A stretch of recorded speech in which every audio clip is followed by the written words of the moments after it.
What makes a serial killer? Why do they choose to kill? Are there markers beforehand that could indicate who is a serial killer, who isn't? And today I'm going to be discussing just that, serial killers and their zodiac signs. In particular, the zodiac sign that is most likely to be a serial killer.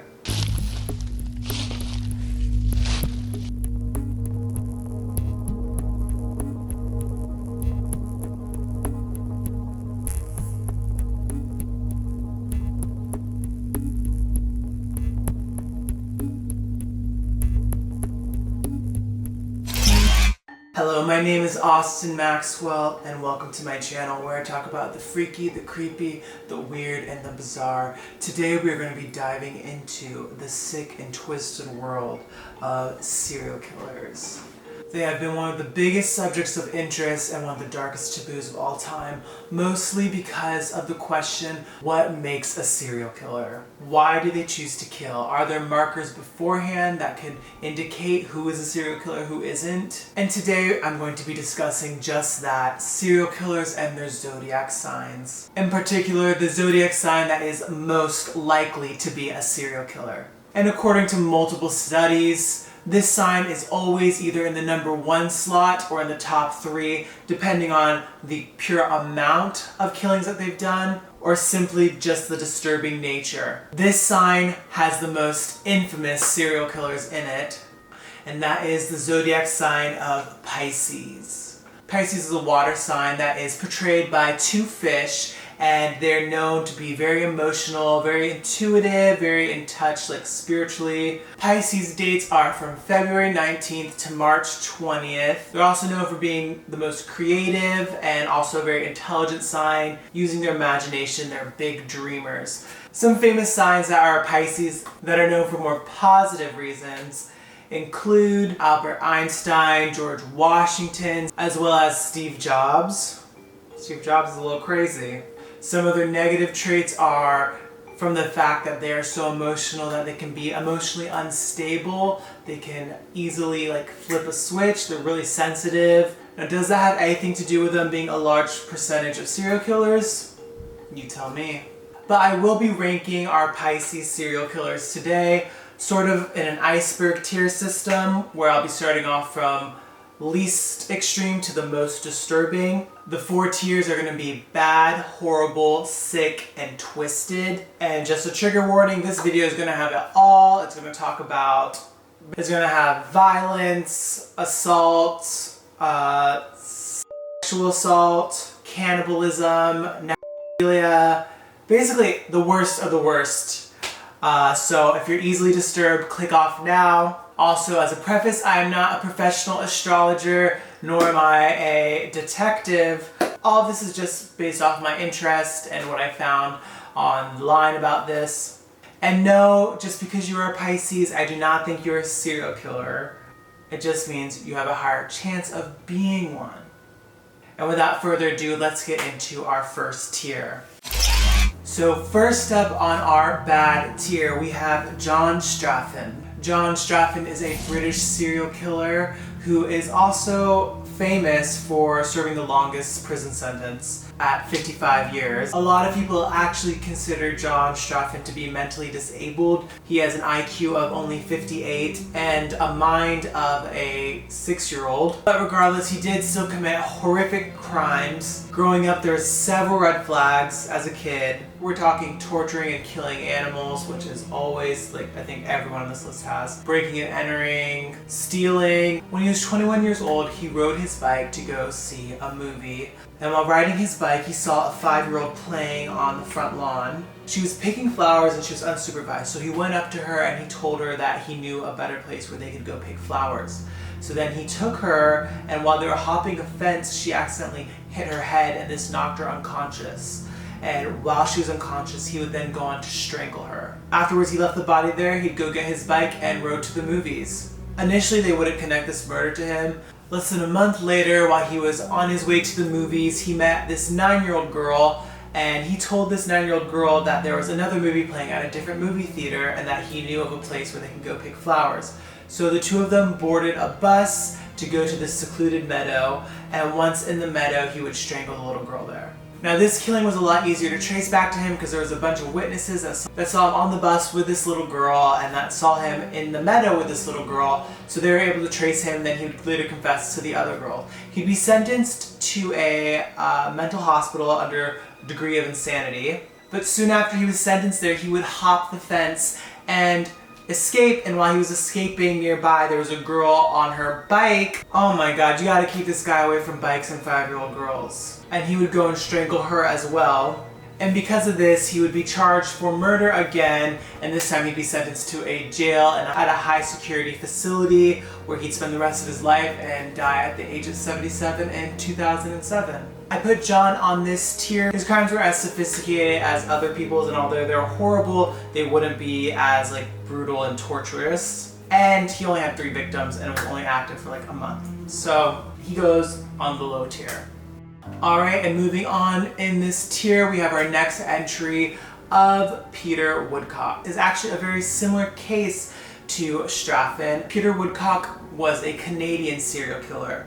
Now the main difference between Woodcock and Stratford is that Woodcock was not mentally disabled. He was actually very intelligent and manipulative and diagnosed as psychotic. And he had a pretty rough childhood. He was given into foster care at the age of 1 and grew up in the foster system. He had a speech impediment and grew up severely bullied by his peers. He was also abused by some of his foster parents. He was born March 5th, 1939, of course a Pisces.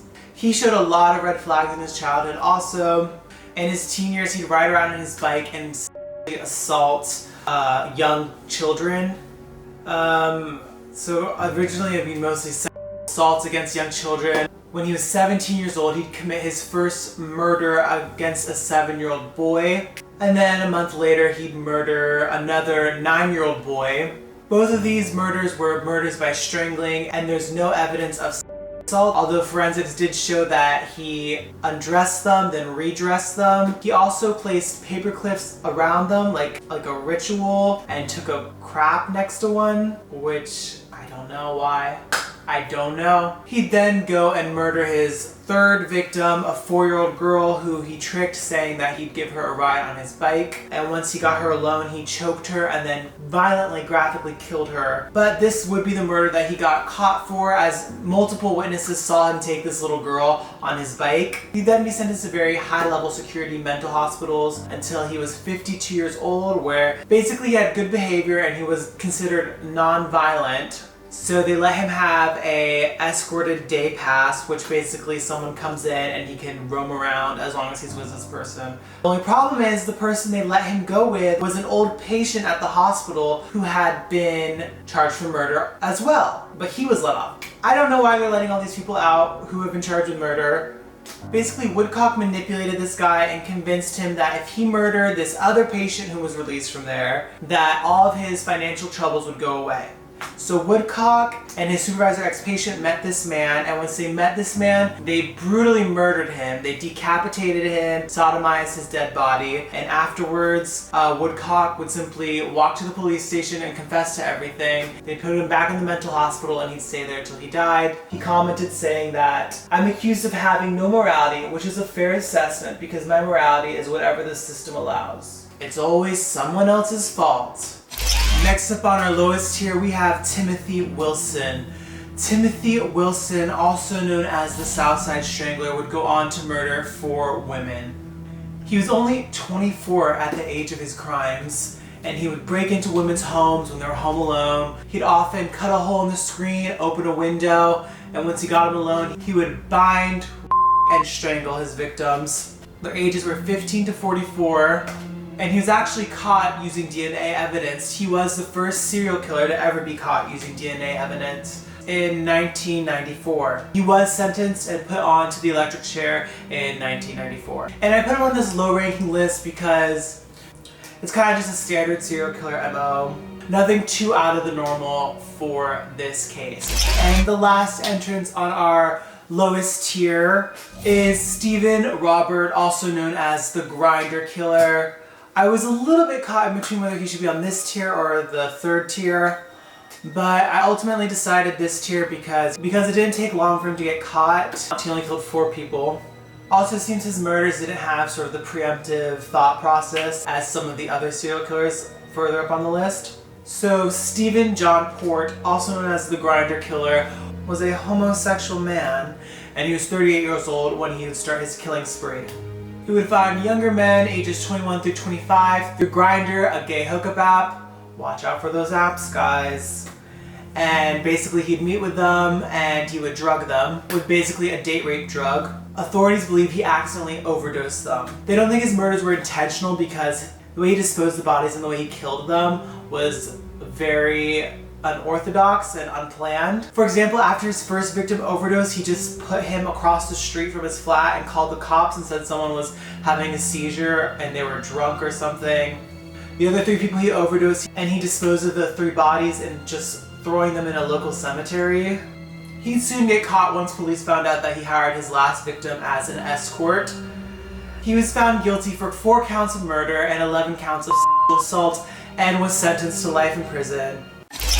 Alright, now things start to heat up. We're on tier 3. This is our horrible tier. So people in this tier, their crimes are a bit more disturbing, sort of their thought process. Their modus operandus were more intricate and unsettling, or at least I found. They also have a higher kill count, or they went for a longer time without getting caught.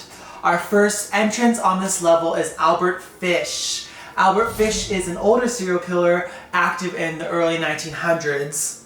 And this guy really disturbed me. Something about his case was very unsettling. Every time there's like children involved, those are obviously a lot more disturbing. I almost ranked him in a higher tier. The thing is, he was only convicted for 3 murders. He does claim to have killed a child in every state and over 100 victims, although police would only link him to 3 children's cases. Albert Fish himself said that he targeted victims and children whom he felt no one would care for or be missed. So this consists of a lot of minorities and immigrants, and he had a really weird childhood himself. He grew up in foster care. He was placed in orphanages where he was abused, but he said that this is where he learned to enjoy his physical abuse. He was noted for enjoying self-harm, self-mutilation. He'd have his children spank him with a spiked paddle. He would dip a cloth in gasoline and put it in his butt and light it on fire.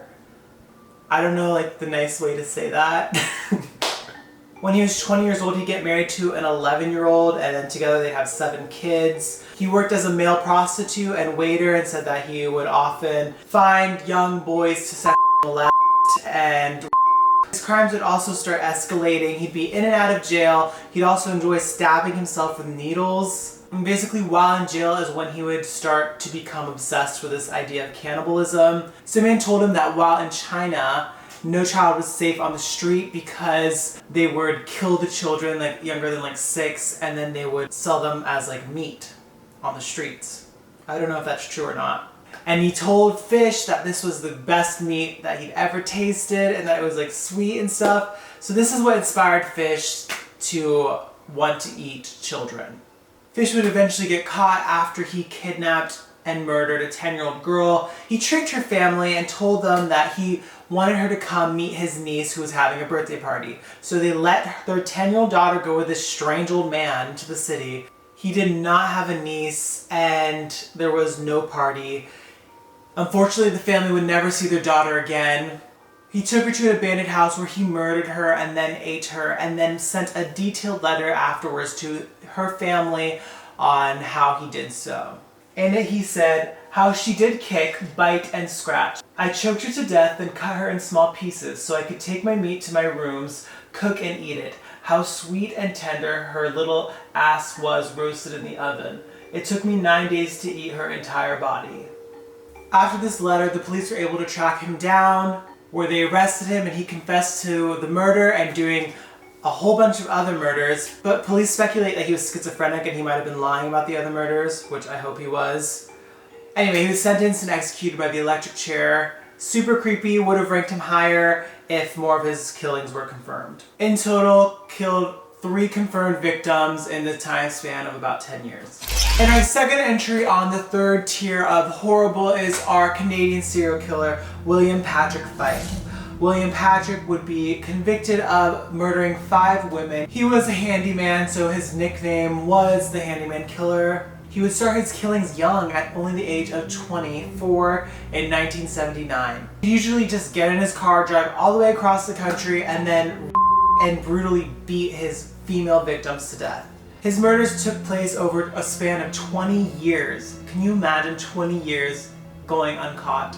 And they almost missed him. He only got caught because they found just one single fingerprint at one of his locations. He was found guilty of 5 murders and then would later go on to confess that he did 4 more, which police think is very likely, but they didn't retry him because he had already been sentenced to Canada's maximum penalty, life sentence. And our final entrance on this tier is Kathy Wood.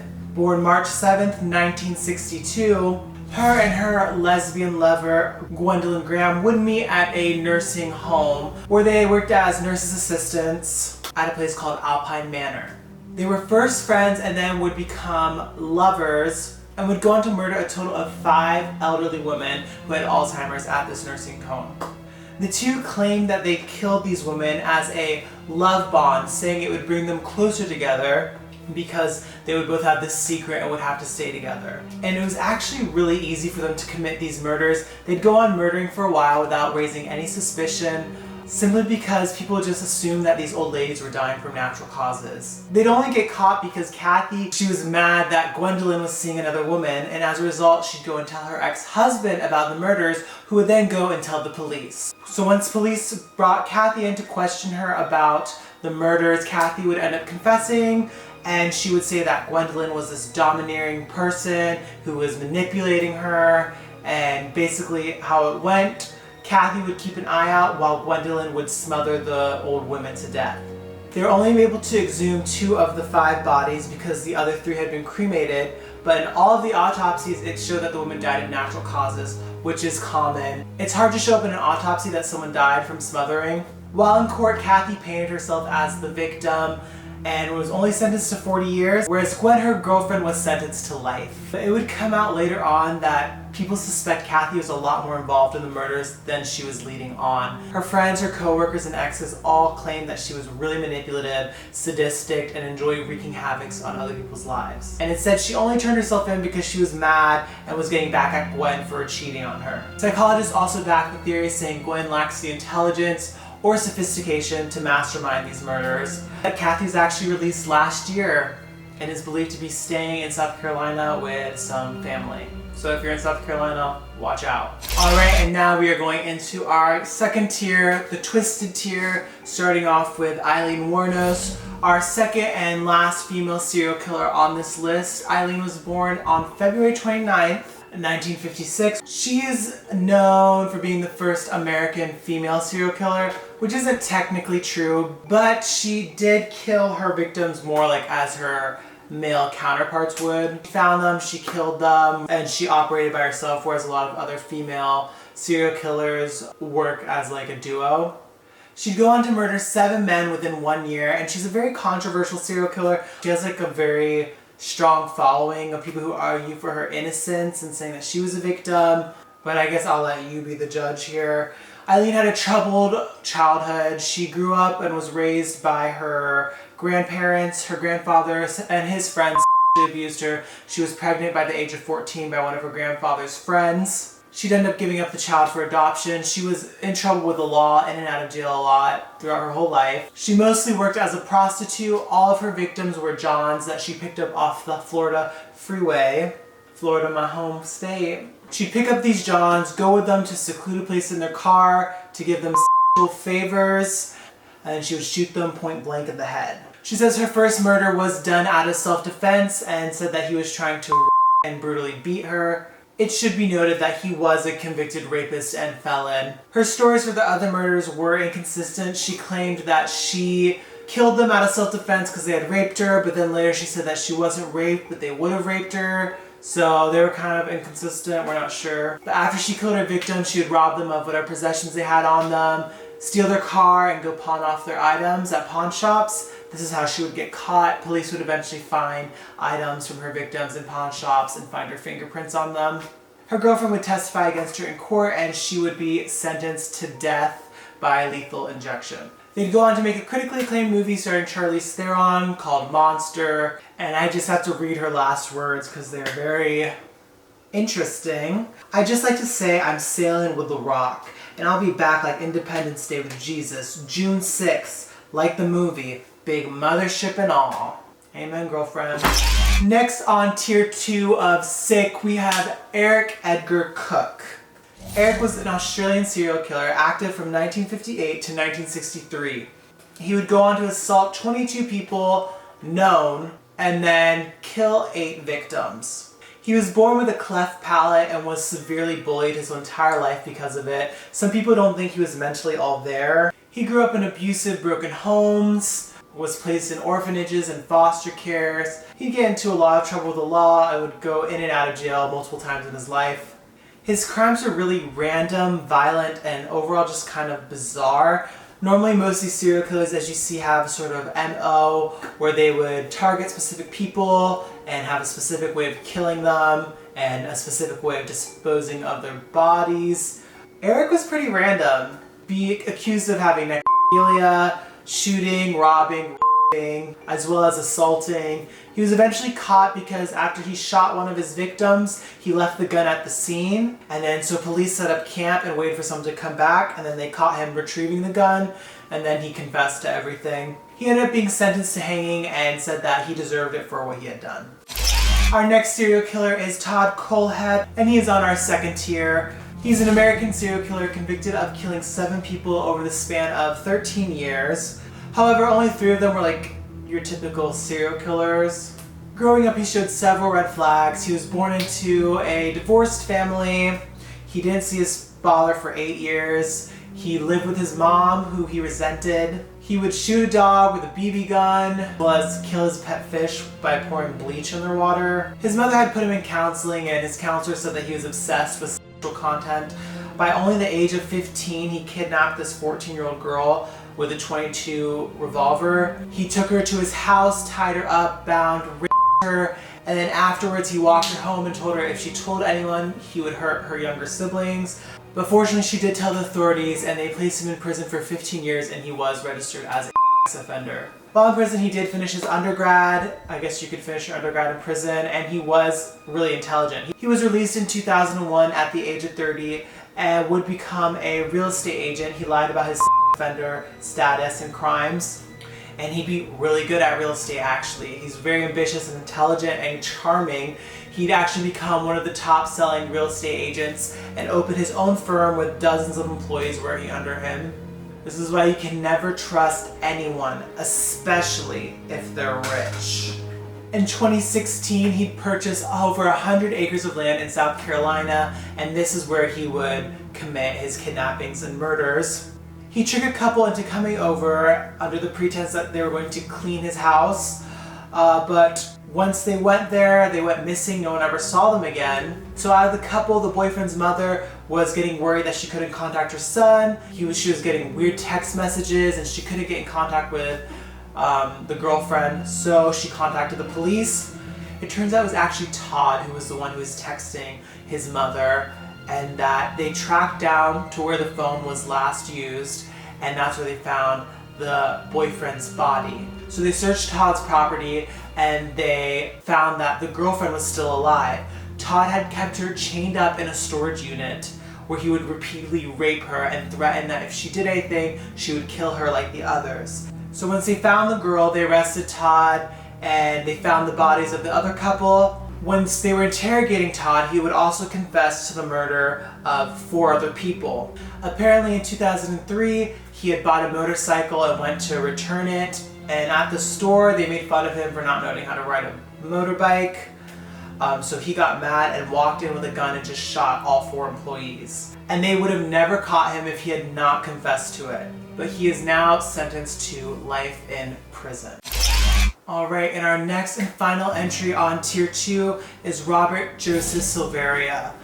Robert is suspected to be the boxcar murderer. Active from 1981 to 95, Robert was a homeless man. He was part of a homeless gang where they would target and stab other homeless men on freight trains. He was convicted and confirmed for 9 murders, but it's expected that he's guilty for up to 28 homeless men murders. His victims were mostly drifters who he would stab and bludgeon, and then he'd steal whatever little belongings they had. He claims all of his murders were done as hits set up by this homeless gang that he was in, and he's currently serving 2 life sentences in prison. I've decided to rank him tier 2 just for the amount of not only confirmed victims, but the amount of potential victims he could have murdered also. But for some reason his murders didn't seem to fit like the same caliber as tier 1. Alright, and here we go, tier 1, Twisted. We are breaking into the big boys here. These are mostly, you probably have heard of them. One of them you probably haven't. These are the most disturbing serial killers that I felt were Pisces.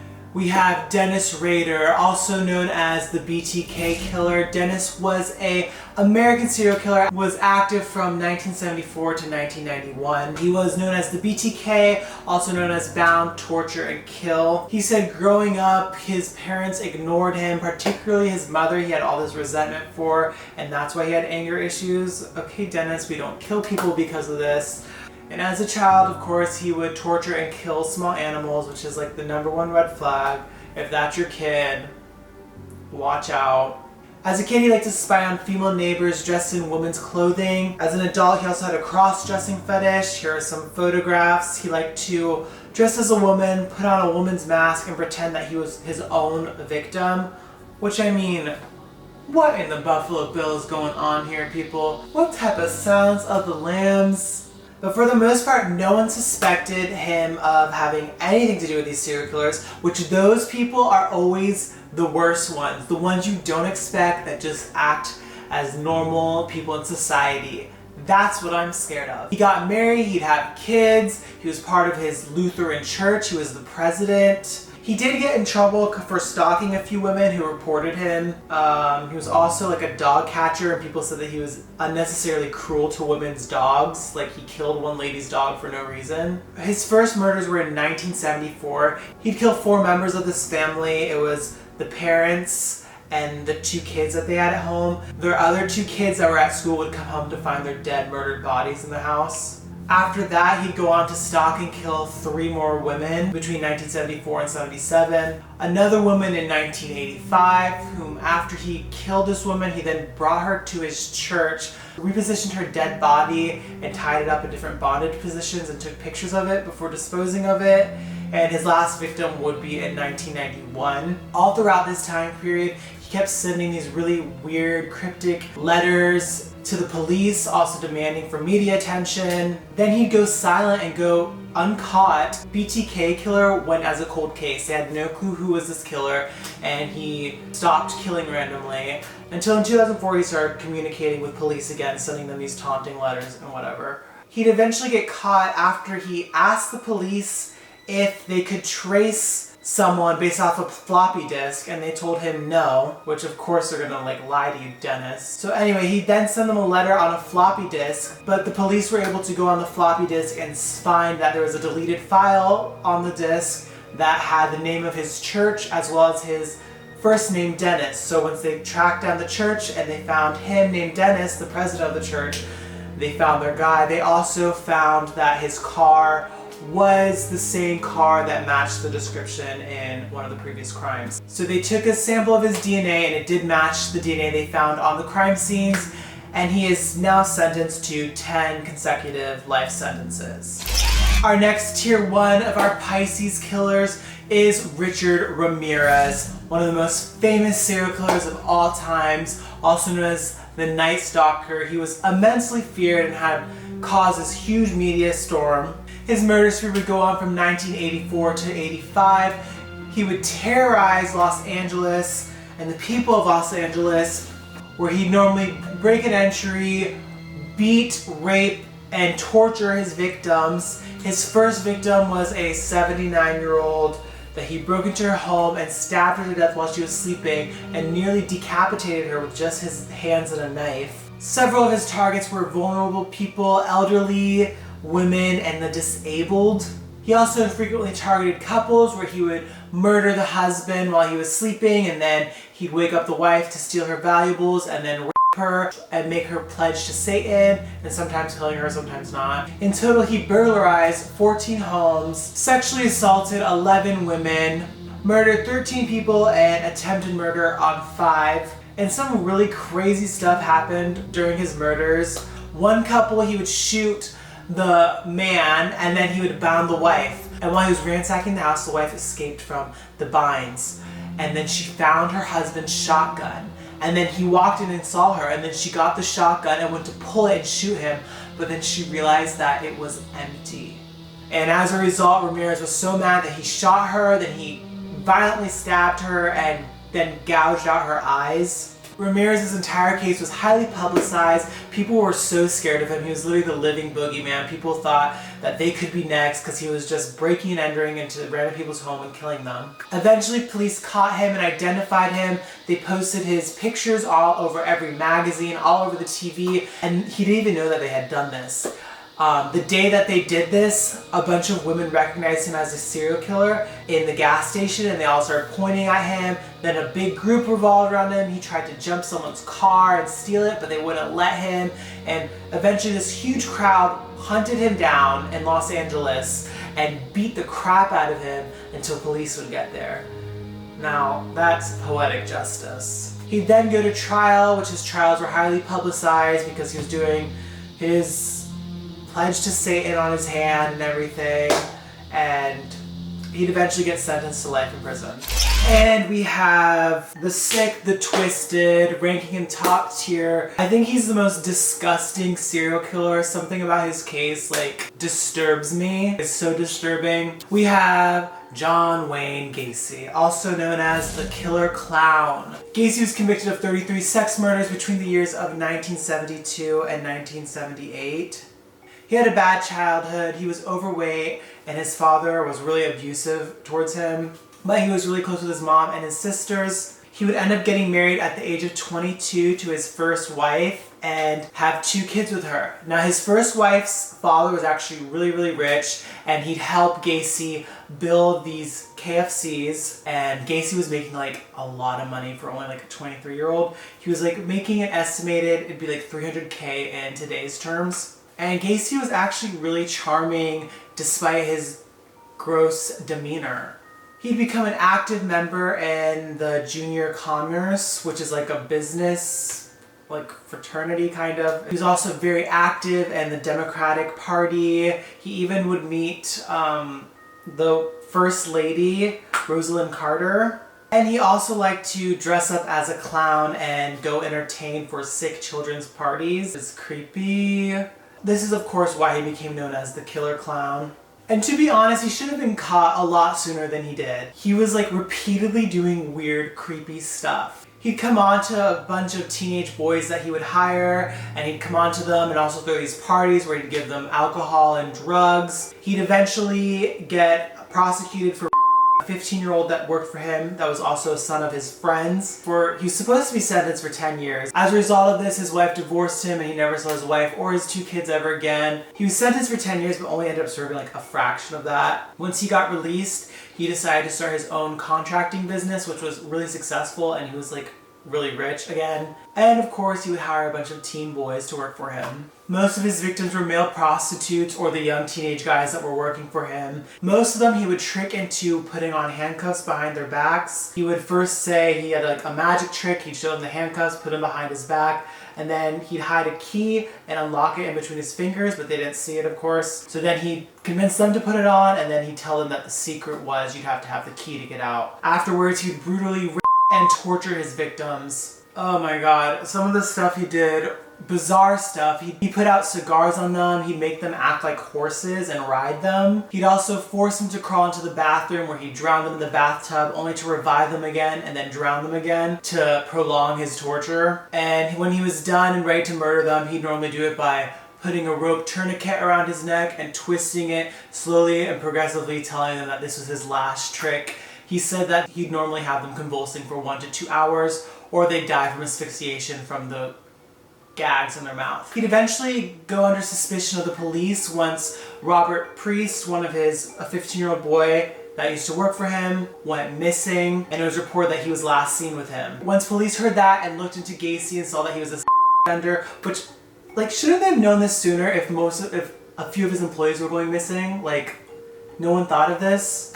He looks creepy, people. So when they went to search his house, they noticed this horrible stench, and then they realized it was coming from the crawl space, and then they found the dead bodies of all these boys under there. He eventually confessed in graphic detail of the murder. In total, there was 29 bodies found under his crawl space, as well as they also found 4 more that he told them about that he dumped in the river because he ran out of space at his place. Gacy spent a total of 14 years on death row where he kept making paintings of clowns, and then they sold for millions of dollars. People, quit promoting this behavior. He'd finally be put to death by lethal injection at the age of 52, and there were huge crowds gathered outside cheering and chanting to kill the clown. In the end, he showed no remorse. His last words were being, "Kiss my ass." In total, he's killed 33 known victims. Insane. And our number 1 serial killer in this top tier is Mikhail, I'm gonna pronounce this wrong, Mikhail Popkov. Mikhail was a Russian serial killer, active for 20 years. He started his serial killing in 1992. I had never heard of this one, so that's why he's number 1, simply because of the sheer volume, the violence, and the amount of time he went uncaught is insane. Mikhail was a police officer. He'd end up getting convicted for 78 murders, but it's suspected that he killed as many as 89 women. He was a police officer, and he'd actually marry a police woman. Together they have a child, and apparently his wife and child had no clue he was doing all of this, allegedly. We'll get into it in a second. He'd begin his murdering spree when he was only 27 and targeted female prostitutes and drunk women leaving parties. Ages 15 to 44. It's speculated that he chose women that resembled his mother, who was a full-figured woman who was a drunk alcoholic that abused him as a child. He'd normally trick his women by being in his police uniform and his police car, asking if they needed a ride somewhere. And once they got in his car, he would take them to the isolated woods where he'd make them strip in like the freezing cold. We're in Russia, people. He'd make them strip, then he'd brutally murder them, and then have with their dead bodies. The murders were absolutely brutal. He'd use knives, axes, blunt objects, bats, screwdrivers. He'd even decapitate one of his women and tear out the heart of another. Because his crimes were so violent, he was known as the werewolf or the Wednesday killer because all of his killings happened on Wednesdays when he was off. But the most twisted thing about his case is that he should have been caught sooner. I'm sorry, 78 people? There were some survivors of his attacks, this 16-year-old girl, who said that he was a police officer. And when she went to report it, the officers refused to look into police officers and said that it must be a metal worker or some other laborers. One victim even chose to identify him in a photo, but police refused to take this seriously because Mikhail's wife offered an alibi for him. Which, if she didn't know anything about the murders, then why did she offer an alibi for him? Tell me that.